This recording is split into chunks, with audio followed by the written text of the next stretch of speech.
The village of Pentyrch, just northwest of Cardiff, rests quietly under a black sky streaked with winter chill. It's just past 2 a.m. when the silence fractures, pierced by what witnesses describe as a colossal pyramid-shaped object, hovering without sound, flanked by smaller red and green lights moving in eerie unison.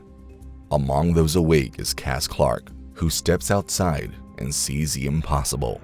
Beams of light scanning the fields, the massive craft discharging pulses of energy into the sky. Moments later, military jets roar overhead, helicopters circle, and then explosions. Not one or two, but a series of blasts that shake the earth and vanish as quickly as they came. By morning, troops are seen combing the surrounding farmland.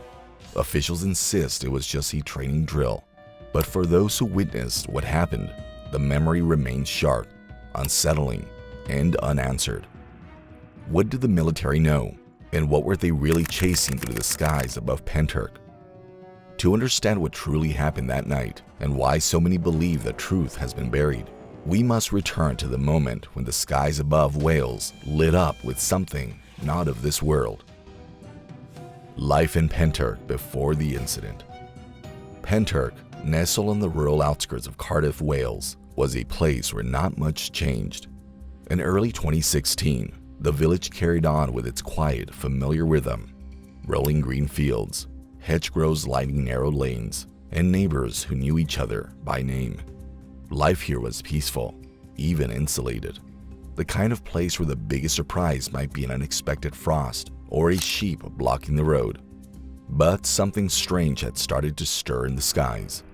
In the weeks before the incident, locals began to notice an unusual military presence. Low-flying aircraft, including Chinook helicopters and fast-moving jets, were seen crisscrossing the area at odd hours. It didn't make sense. Pentyrch wasn't a military hub, and there had been no public announcements about exercises or training flights. To most, it felt like something was being watched, or perhaps prepared for. Among the first to raise concern was Cass Clark, a middle-aged resident known for her directness and deep roots in the community. Cass had long observed the sky over her village, but what she was seeing now felt different. In the days leading up to February 26, she and a friend began documenting the aircraft movements. They contacted local authorities, but received no answers. Their concerns were dismissed, but the strange activity continued. The landscape itself remained quiet. Fields stretched out behind Clark's home. Dense hedges framed the nearby woods. On the surface, nothing seemed out of place, but many in the village sensed something was coming. As Clark later described it, there was a heaviness in the air, a kind of pressure that didn't have a name. Others, too, had begun noticing unusual flashes in the sky, quick bursts of light, brief but unsettling. To the rest of the country, Pentyrch was just another village tucked into the countryside, but to those who lived there, February 2016 was no longer ordinary.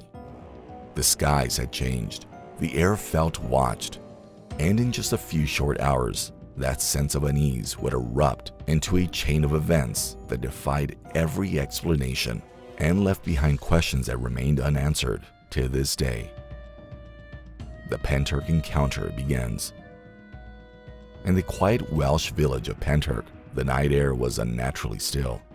It was a kind of stillness that prickles the skin, like nature itself was bracing for something.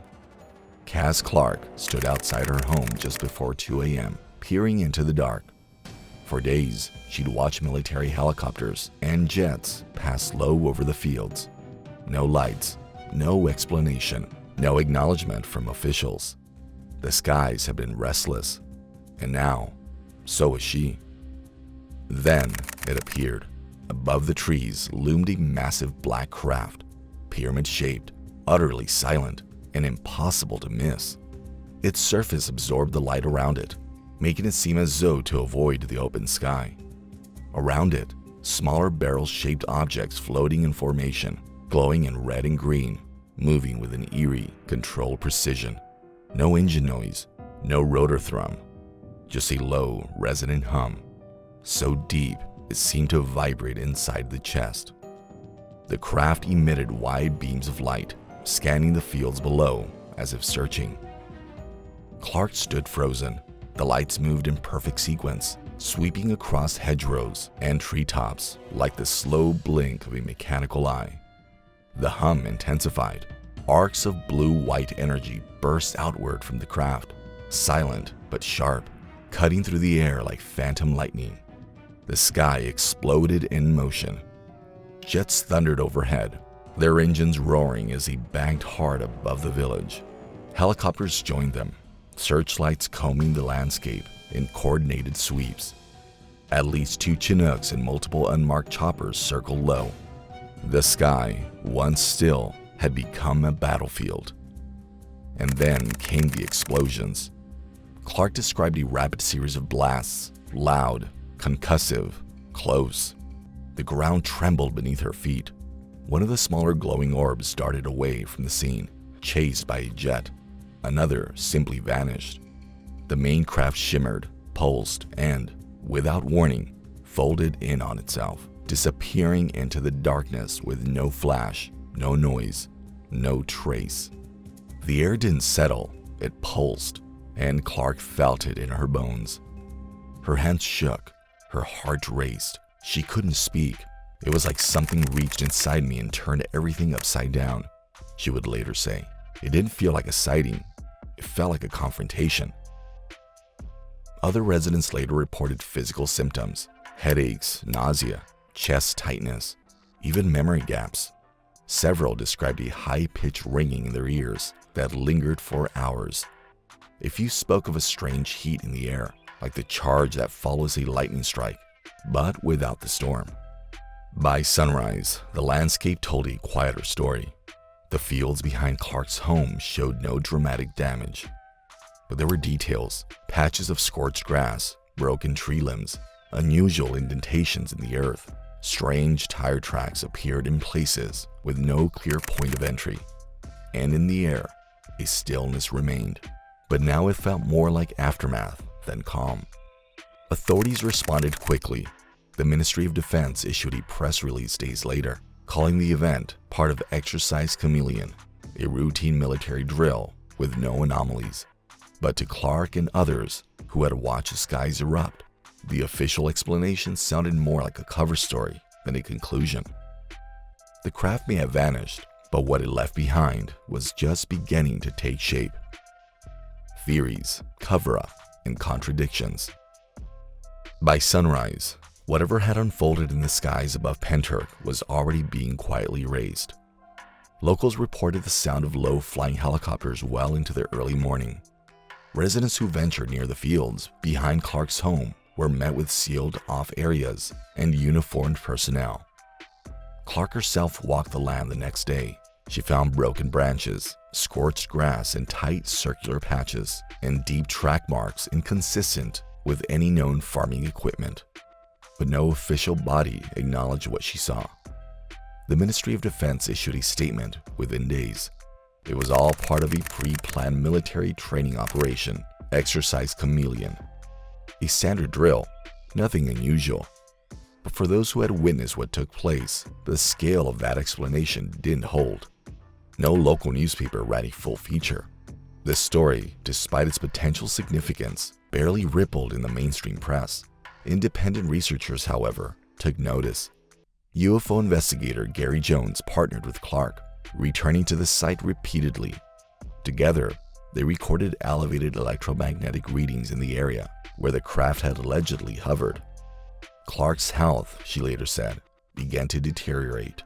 Frequent migraines, chest pressure, and unexplained fatigue. Her friend, who also witnessed the event, suffered similar symptoms. When asked if law enforcement investigated, Clark claims she contacted the authorities and was met with polite silence. No follow-up, no interviews. She described it as a complete shutdown, and she wasn't the only one feeling stonewalled. Witness accounts from other villagers varied slightly in detail, but echoed the same event. Something huge appeared in the sky. Beams of light, explosions, then nothing but denial.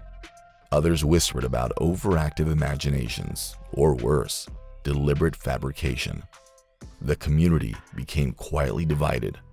Skeptics pointed to military exercises as the simplest explanation. No wreckage was ever found. No photos emerged. Could it have been advanced aircraft under test, a misidentified natural phenomenon, or even a case of collective delusion under stress? Yet, that didn't explain the electromagnetic anomalies measured in the weeks after, or the consistency between accounts given by unrelated witnesses. Nor did it explain why certain Freedom of Information requests filed about that night were met with redactions or exemptions citing national security. Clark and Jones later published their findings in a detailed report and co-authored the Pentyrch Incident, the greatest UFO cover-up of modern times.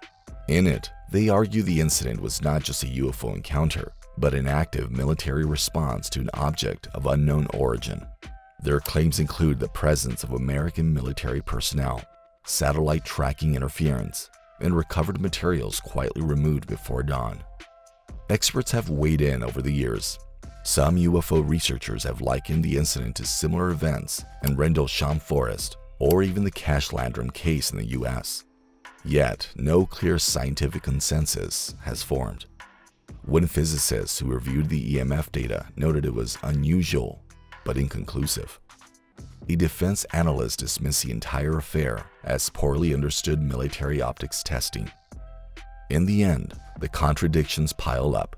No solid evidence has surfaced to prove what exactly appeared over Pentyrch that night, but no amount of official dismissal has erased the testimony of those who were there. Something was seen, something was heard, and something, Clark insists, fell from the sky. And if it was nothing, why are they still trying so hard to make us forget it ever happened? Reflections on the Pentyrch Incident.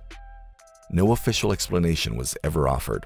No formal investigation took place. And yet, those who witnessed what happened over Pentyrch have never changed their story. Cass Clark still remembers every detail. The hum in the air, the shape of the craft, the way her body reacted before her mind could catch up.